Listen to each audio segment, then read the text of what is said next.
Hello, my dear friends. A very warm welcome to all of you on Exam Warriors 1.0. Let's start today's session. In this session, we will discuss the difference between in and after. ठीक है, in और after का use period of time के लिए किया जाता है. Basically past time को एक्सप्रेस करने के लिए हम लोग इन और आफ्टर का यूज़ करते हैं. ठीक है, और इनके बाद अगर पीरियड ऑफ टाइम आ जाए जैसे in month, in 2 month, in 3 month, in 4 month, तब इसका यूज हो जाता है to express future time. Okay, after plus point of time to express future past present time. After के बाद जब पॉइंट ऑफ टाइम क्या होता है ये बताया था मैंने. पॉइंट ऑफ टाइम होता है क्लॉक. जैसे after 2 o'clock, after 3 o'clock, clock time point of time होता है. Stages of life point of time होता है. ठीक है, तो अब आफ्टर के बाद जब पॉइंट ऑफ टाइम का यूज़ आता है तो इसका यूज़ किया जाता है फ्यूचर, पास्ट और प्रेजेंट तीनों टाइप के टाइम को रिप्रेजेंट करने के लिए. जैसे jalebi by written in after a year, ये दोनों ही सही है. जलेबी बाई 1 साल में आ जाएगी या फिर मतलब 1 साल में आ गई या 1 साल के बाद आ गई. तो इन और आफ्टर का यूज़ क्या करते हैं? पास्ट टाइम को रिप्रेजेंट करने के लिए करते हैं. यहाँ पास्ट है, बिल्कुल सही. सपना will marry in a year, तो देखिए in plus period of time का यूज़ किस लिए करते हैं? एक्सप्रेस फ्यूचर टाइम, यानी 1 साल के अंदर या फिर मतलब 1 साल के अंदर अंदर शादी कर लेगी. I will meet you in April, तो वही पीरियड ऑफ टाइम है. ठीक है, तो इन अप्रैल बिल्कुल सही है. फिर I will meet you after April, ये भी सही है. फ्यूचर पास्ट प्रेजेंट मतलब या तो मैं आप आफ्टर अप्रैल का मतलब क्या है? अप्रैल के बाद में मिलूंगा. ठीक है, बेसिकली एवर इसमें से आती है नहीं.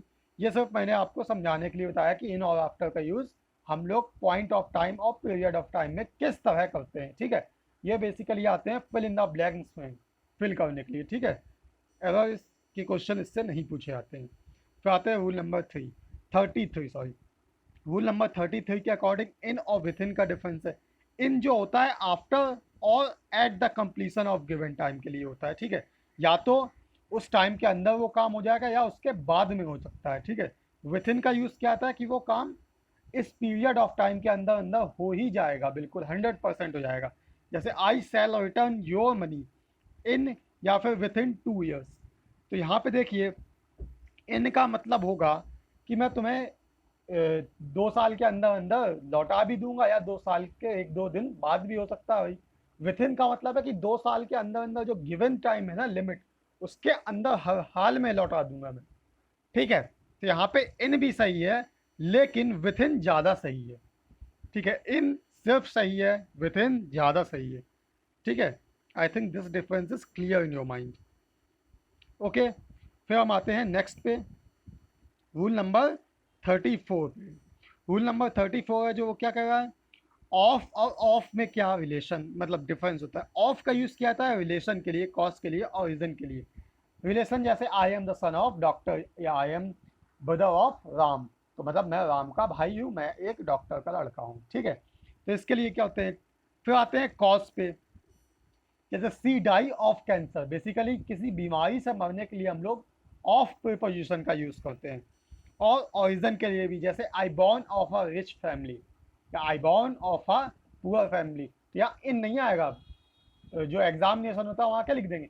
सी born in a rich family, तो गलत हो जाएगा. She born of a rich family, of preposition का यूज़ होगा यहाँ पे.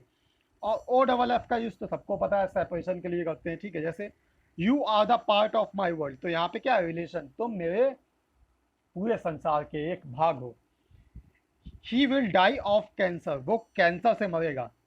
तो क्या है यहाँ? कैंसर क्या एक बीमारी है और किसी बीमारी से मरने के लिए वो एक कॉज की तरह काम करता है, तो इस केस में ऑफ का यूज़ किया जाता है. She is born of very good family, तो बॉर्न ऑफ यानी कि उसका संबंध, वो एक अच्छे परिवार में जन्म ली है, उसका जन्म एक अच्छे परिवार में हुआ है. Raju fell off the ladder, Raju सीढ़ियों से गिर गया. तो यहाँ पे क्या है? ऑफ का यूज है, सीढ़ियों से गिर गया, मतलब सेपरेशन के लिए ऑफ का यूज किया गया है. I think this is clear in your mind. और कोई डाउट हो तो आप मुझे कमेंट करके बताइएगा. ठीक है, फिर आते हैं हम लोग गेट रिड ऑफ और डिस्पोज ऑफ. ठीक है, यहाँ पे देखिए इन दो को आपको बिल्कुल अच्छे से याद कर लेना है, बहुत अच्छे से. ठीक है, गेट रिड ऑफ और डिस्पोज ऑफ. यहाँ पे क्या कर देंगे? एग्जामिनेशन में ओ डबल एफ का यूज़ कर देते हैं, और यहाँ पे भी एग्जामिनेशन में ओ डबल एफ का यूज़ कर देते हैं, जो कि बिल्कुल गलत है। इन दोनों का ही मतलब होता है छुटकारा पाना। ये एक फ्रेज है, गेट रिड ऑफ और डिस्पोज ऑफ। इन दोनों का मतलब क्या होता है? छुटकारा पाना। और एरर क्या आती है? ओ एफ की जगह वो ओ डबल एफ कर देते हैं, तो वहाँ पे एरर हो जाती है। We must get rid of your bad habits, तो यहाँ पे क्या आएगा? ऑफ। ठीक है। How should I dispose of this insolent property, बिल्कुल सही है। मैं इंसॉलेंट प्रॉपर्टी से छुटकारा कैसे पाऊँ? ये बिल्कुल ही सही है। ठीक है। फिर आते हैं हम लोग नेक्स्ट रूल पे, जो आपको आपकी स्क्रीन पे शो हो रहा होगा। Rule number 35। रूल नंबर 35 आते हैं हम लोग किसके लिए? सिंस और फॉर्म का यूज़। देखिए, सिंस का यूज़ हम सब जानते हैं, किस लिए करते हैं? प्रेजेंट परफेक्ट, पास्ट परफेक्ट या फ्यूचर परफेक्ट और परफेक्ट कंटिन्यूअस टेंस में करते हैं। किसके लिए? पॉइंट ऑफ टाइम के लिए। ठीक है। और फॉर्म का यूज़ बेसिकली करते हैं हम लोग प्रेजेंट, पास्ट, फ्यूचर दोनों के लिए। लेकिन सिंस का जो है वो फिक्स है, ये प्रेजेंट परफेक्ट में या फिर मतलब परफेक्ट या परफेक्ट कॉन्टिन्यूअस में ही यूज़ किया जाएगा। ये बिल्कुल फिक्स है एग्जैक्टली। और फॉर्म का यूज़ हम लोग कभी भी प्रेजेंट परफेक्ट और present perfect continuous, past perfect, past perfect continuous में यूज़ कर ही नहीं सकते। अगर हो गया तो वो एरर मानी आएगी। फॉर्म का यूज़ हम लोग फ्यूचर परफेक्ट कंटिन्यूअस और फ्यूचर परफेक्ट में कर सकते हैं, लेकिन पास्ट परफेक्ट और past perfect continuous, present perfect और प्रेजेंट परफेक्ट कंटिन्यूअस में फॉर्म का यूज़ कभी नहीं करते हैं, सिंस का ही यूज़ करते हैं। ठीक है। जैसे it is not used with present past, अरे ये तो इसका ही रूल है। इट इज़ नॉट यूज, जैसा कि मैं बता चुका हूँ कि फॉर्म का यूज़ किसके लिए नहीं करते हैं? प्रेजेंट परफेक्ट कंटिन्यूअस और पास्ट परफेक्ट या परफेक्ट कंटिन्यूअस के साथ। ठीक है। और विथ फ्यूचर और फ्यूचर परफेक्ट कंटिन्यूअस के साथ हम लोग फॉर्म का यूज़ कर सकते हैं। पहले ही मैं बता चुका हूँ, अभी जो बता रहा था। अब आते हैं एग्जाम्पल पे। What have you been doing from Monday last, तुम मंडे से क्या कर रहे थे? तो यहाँ पे क्या हो जाएगा?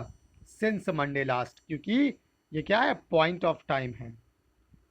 I loved music since my earliest childhood, तो यहाँ देखो, यहाँ पे क्या है? पास्ट इंडेफिनिट है, जबकि सिंस का यूज़ किसके लिए करते हैं? पास्ट परफेक्ट या परफेक्ट कंटिन्यूअस के लिए, प्रेजेंट परफेक्ट और परफेक्ट कंटिन्यूअस के लिए। तो यहाँ क्या होगा? फॉर्म आएगा, फ्रॉम माई अर्लीस्ट चाइल्डहुड। ठीक है। From now you can live your life on your own, बिल्कुल ही सही है। You will have been teaching from 2025, ये भी सही है। मैंने क्या बताया? फ्यूचर परफेक्ट कंटिन्यूअस और फ्यूचर परफेक्ट टेंस में हम लोग फॉर्म का यूज़ कर सकते हैं, लेकिन प्रेजेंट और प्रेजेंट परफेक्ट और परफेक्ट कंटिन्यूअस, पास्ट परफेक्ट और पास्ट परफेक्ट कंटिन्यूअस के साथ हम लोग फॉर्म का यूज़ कभी नहीं कर सकते हैं। मेरी बातों को अच्छे से सुनना, इस वीडियो को एक नहीं 5 बार देखना जब तक कि समझ में ना आया। और फिर भी कोई डाउट रह जाए तो कमेंट सेक्शन में कमेंट करिएगा। अगर मुझे, वैसे तो मैं थोड़ा बिजी रहता हूँ, टाइम मिलेगा तो मैं बिल्कुल ही उसको सॉल्व करूँगा। ठीक है। फिर आते हैं रूल नंबर 36। बिटवीन और अमंग के यूज़ में क्या डिफरेंस होता है? बिटवीन का यूज़ किया जाता है फॉर टू, टू के केस में हमेशा ही हम लोग बिटवीन का यूज़ करते हैं।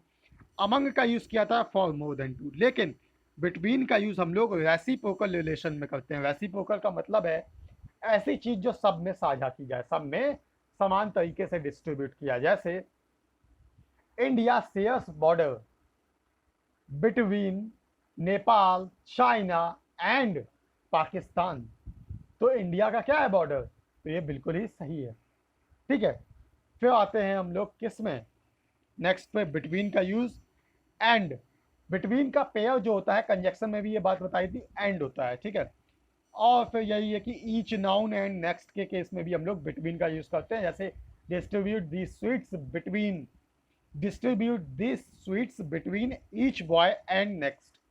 ये बिल्कुल वही हो गया कि हर एक बॉय और उसके बगल वाले को डिस्ट्रीब्यूट, दो ही लोग की बात हो गई, बिटवीन है। और डिफरेंस, लिंक और कंट्रास्ट के केस में चाहे जितने लोगों के बीच का डिफरेंस हो, उसमें बिटवीन का ही यूज करेंगे, मैंडेटरी है, रट लेना। इन बिटवीन का मतलब होता है वाई। ठीक है। तो ये कुछ केस थे। फिर आते हैं हम लोग, there is nothing between Radhe my and me, तो ये सही है, दो लोगों की बात है। All the sweets will be distributed between these boys, तो यहाँ पे क्या होगा? अमंग दीज बॉयज, क्योंकि दो से ज़्यादा लड़के हैं।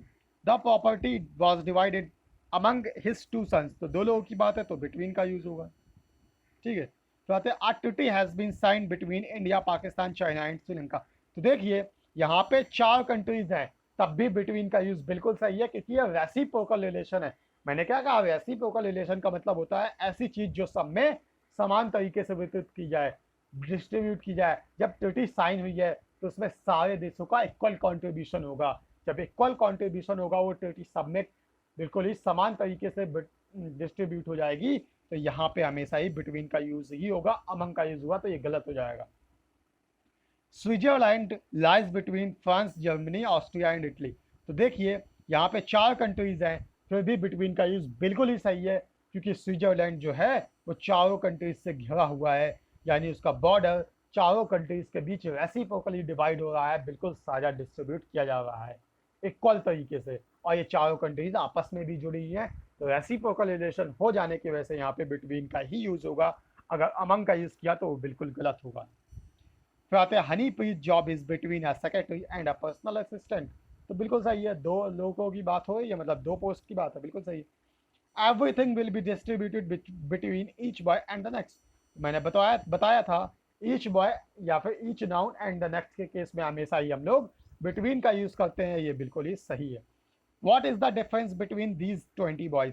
यार 20 बॉयज की बात हो रही है, लेकिन डिफरेंस आ जाने की वजह से बिटवीन का ही यूज किया जाता है। डिफरेंस, लिंक और कंट्रास्ट के केस में हमेशा ही बिटवीन का यूज किया था, ये मैंने बताया था। Okay, nothing interested took place in between. तो यहाँ पे इन बिटवीन का मतलब क्या है, मीन वाइल, कुछ भी इंटरेस्टेड हुआ ही नहीं उस दौरान। तो ये बिल्कुल ही सही है। I think this will are clear in your mind. Thank you very much for listening me. This is your friend Rishi signing off. Subscribe this channel and also press the bell icon. If you want PDF, so join our Telegram channel. Link is given in the description box. Thank you very much.